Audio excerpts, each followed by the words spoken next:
Hello friends, मैं doctor Saranjit Kaur. आज एक और रेमेडी हम लोग बात करेंगे बेलिस पेरेनिस के बारे में। ये डॉक्टर्स के लिए रेमेडी है, स्टूडेंट्स के लिए रेमेडीज़ हैं, नॉट फॉर द लेमैन। तो अब अगर हम बेलिस पेरेनिस की बात कर रहे हैं, बेलिस पेरेनिस आप एक 1976 में आई थिंक एक मूवी आई थी, Rocky Balboa. He was a bruised fighter, bruised internally and externally, outside and inside. तो bellis perennis is like Rocky's herbal twin कह लो, made for fighters, that's those who smile through the pains। चोट लगने के बाद भी smile करने वाले इन fighters के लिए बहुत अच्छी रेमेडी है।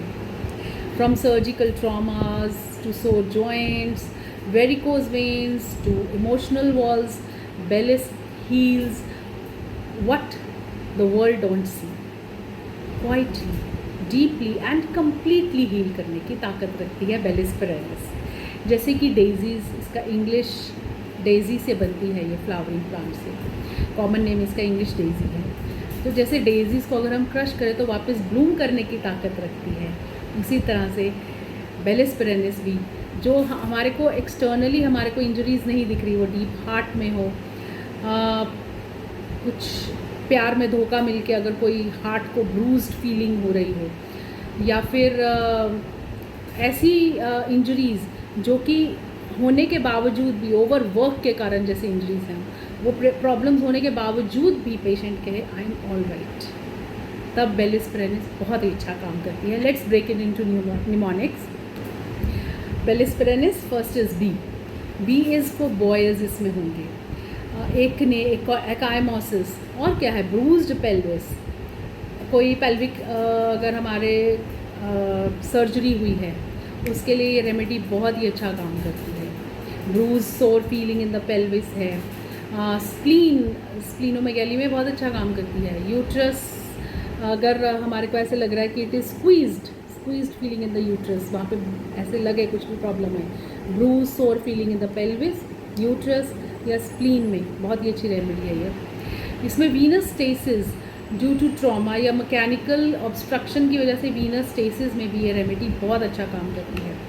वेरिकोज वेन्स में ड्यूरिंग प्रेगनेंसी, मतलब लेडी चल भी नहीं पाती है, इतनी पेन होती है, इतना सोरनेस फीलिंग होती है, तो ये बहुत ही अच्छी रेमेडी है। Next is E is for engorged organs, exudations, breast and uterus ऐसे लगेगा एंगॉज है, एक्ज्यूडेशंस वहाँ पे हैं, स्वेलिंग है, स्टेसिस है, एनलार्ज स्प्लीन विद सोरनेस, वहाँ पे उस एरिया में सोरनेस, स्टिचेस हो गए, पेन, ऐसे स्टिचिंग पेन होगी, बहुत ही अच्छी रेमेडी है। Next is L. L stand for labourers, lameness and limb debility.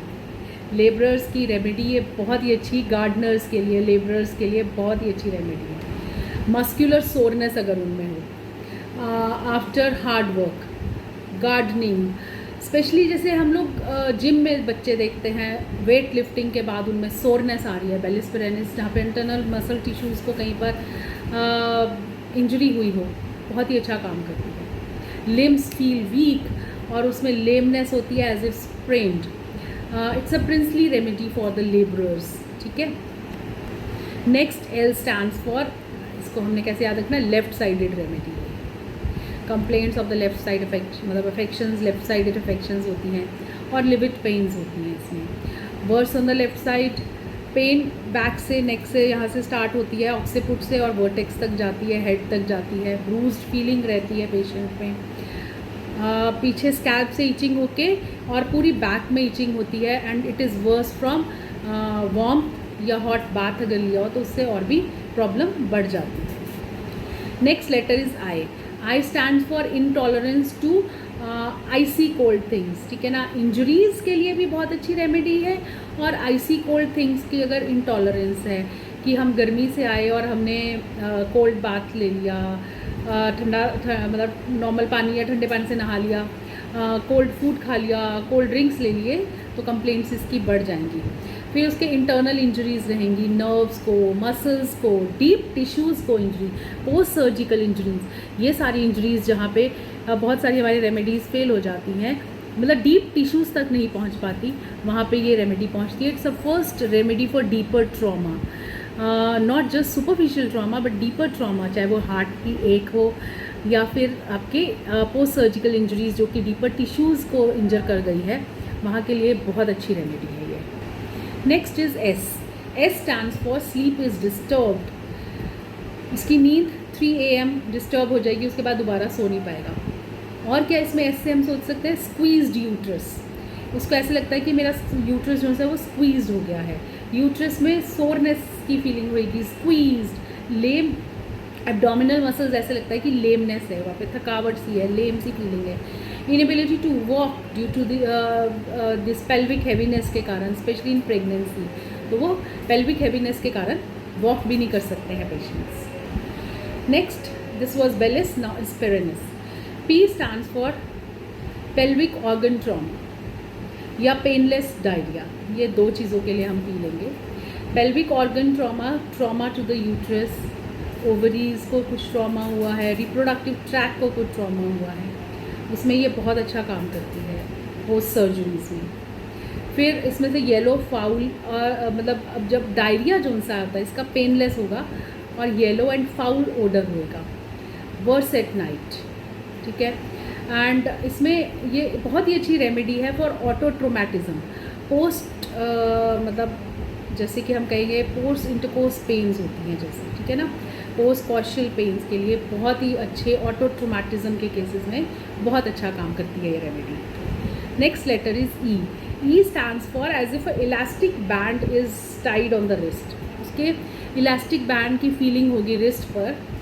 और दूसरी चीज़, एल्डरली वर्टिगो, बूढ़े लोगों में, बड़े लोगों में जिन्होंने अपनी बॉडी से ओवरवर्क करवाया है, मेंटली फिजिकली ओवरवर्क किया है और करते जा रहे हैं एंड दे डोंट कंप्लेन, वहाँ पे ये रेमेडी बहुत अच्छा काम करती है। रिस्ट जो सी होती है ऐसे लगती है इतनी टाइट है जैसे कि इलास्टिक बैंड वहाँ पे बंधा हुआ है। Rheumatic pains of the joints होंगी। फिर उसके बाद जैसे मैंने कहा वर्टिगो इन एल्डरली पीपल होएगा।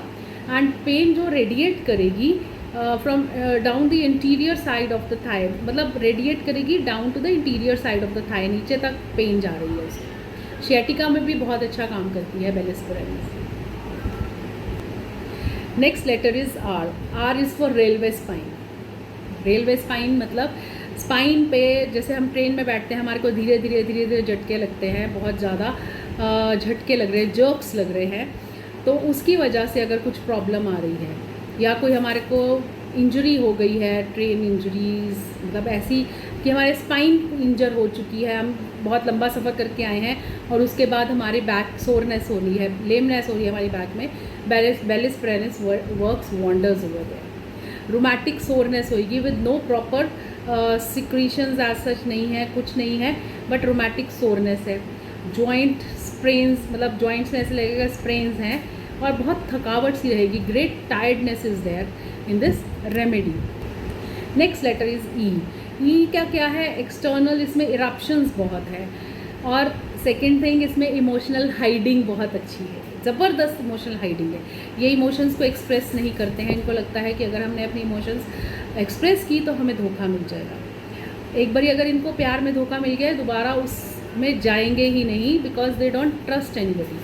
तो उनका इतना हर्ट हुआ होता है, इमोशनली इतने हर्ट हुए होते हैं कि they don't trust anybody and they don't vent out their things to anybody. और इनकी स्किन इतनी सेंसिटिव होती है कि इवन कि अगर आप रब भी करोगे कुछ तो वहाँ पर, या फ्रिक्शन से भी वहाँ पर इरप्शंस हो जाएंगी। Boils at the contact points, कहीं पर भी कॉन्टैक्ट से पॉइंट्स पे अगर इरप्शंस हो जाएं, बहुत अच्छी रेमेडी है ये। और इमोशनल ट्रॉमास जो है वो अपने अंदर बहुत ही साइलेंटली स्टोर करके रखते हैं, जैसे कि एक हम कहेंगे साइकिक ट्यूमर बना लेंगे उसके अंदर, कि वो उसी के ऊपर रहते रहेंगे, उसको झेलते रहेंगे, बट कहीं वेंट आउट नहीं करेंगे। Next letter is N. N stands for naevi, numb skin, nocturnal bloating, acne रहेंगे, केलॉइड्स रहेंगे, नाइव आफ्टर इंजरीज, ठीक है ना, मतलब ये सारी प्रॉब्लम्स उसको रहेगी आफ्टर इंजरी, वहाँ पे केलॉइड्स बन जाएंगे, ब्लोटिंग होगी, रम्बलिंग होगी इसके पेट में, इन बावल्स, स्पेशली इन बावल्स में रम्बलिंग फीलिंग होगी, वर्स एट नाइट, जैसे इसका पेनलेस डायरिया हमने पढ़ा है तो रम्बलिंग फीलिंग होगी, गड़गड़ होता है जी नीचे, ठीक है ना। Itching and soreness in flexor muscles, flexors में, थाइज़ की फ्लेक्सर मसल्स में या बैक में इसके इचिंग और सोरनेस रहेगी। Next N stands for no relief from heat, needs cold. इसको कोल्ड से एग्रावेशन भी है थोड़ा सा, बट हीट तो इनटॉलरेबल है इसको। These worse from warmth of bed, hot baths, storms, इन सब में इसकी कंडीशंस वर्स हो जाती हैं। कई बार थोड़ा सा इन्फ्लेम्ड पार्ट पे अगर हम कोल्ड कंप्रेशंस दें, उससे आराम आए इन्फ्लेम्ड एरियाज पे, then it calls for bellis perennis. वैसे कोल्ड बाथ एग्रावेट करता है when the body is over heated, पर अगर कोई इन्फ्लेम्ड पार्ट पे अगर थोड़े से कोल्ड कंप्रेशंस दे तो बेटर फील करता है। Next is I. I stand for ill effects of masturbation and intense, उससे क्या होगा, इंटेंस फिटीग हो जाएगा। ये बहुत ही अच्छी रेमेडी है इसके लिए, सेक्सुअल ओवर स्टिम्युलेशंस के लिए, एग्जॉशन होती है जिसकी वजह से। मास्टरबेशन रिलेटेड कंप्लेंट्स इसमें, ऑटो ट्रोमेटिज्म के लिए बहुत अच्छी है। फिज़िकल और मेंटल फिटीग हुआ हो, specially in youth after masturbation, बहुत ही अच्छी रेमेडी है। Next S is for stitches in spleen and sprains के लिए बहुत अच्छी रेमेडी है। हम सारी अभी तक रेमेडी में पढ़ा है कि स्प्रेन्स के लिए बहुत ही अच्छी रेमेडी है, और स्प्लीन के लिए, स्प्लीनोमेगैली, यहाँ पे स्प्लीन वाली जगह पे स्टिचेस हो रही हैं, स्टिचिंग पेन्स हैं, बहुत ही अच्छी रेमेडी है उसके लिए। और स्प्रेन्स के लिए, मार्क्ड स्प्रेन्स की वजह से सोरनेस आ रही है, सेंसिटिव टू कोल्ड विंड्स, और उसका एक्सपोजर अगर हो जाए तो एग्रावेशन हो जाती है। तो ये थे बेलिस पेरेनिस के निमोनिक्स। आई होप आपको इजीली समझ आए होंगे। फिर से मैं बोल रही हूँ, ये रेमेडी होम्योपैथ्स के लिए है ताकि वो इजीली याद रख सकें, नॉट फॉर द लेमैन कि हमारी रेमेडी पड़ी कि हाँ हमने भी अपने ट्रॉमास बहुत संभाल के रखे अंदर, हम उनके ऊपर रहते हैं। हमारे पास उसके लिए और भी बहुत खूबसूरत रेमेडीज़ हैं, नेट्रीम्यूर है, इग्निशिया है, बहुत सारी रेमेडीज़ हैं, there are number of remedies. So अपने आप से रेमेडी मत लीजिए, हमें मालूम है हमें आपको ये रेमेडी देनी है या नहीं देनी। सो अगर आपको लगे कि ये आपके लिए रेमेडी है, go in contact with your nearest doctor, homeopath doctor, या हमारे से कंसल्ट करें, हम आपको बताएंगे ये रेमेडी आपके लिए है या नहीं है। Thank you for now, bye.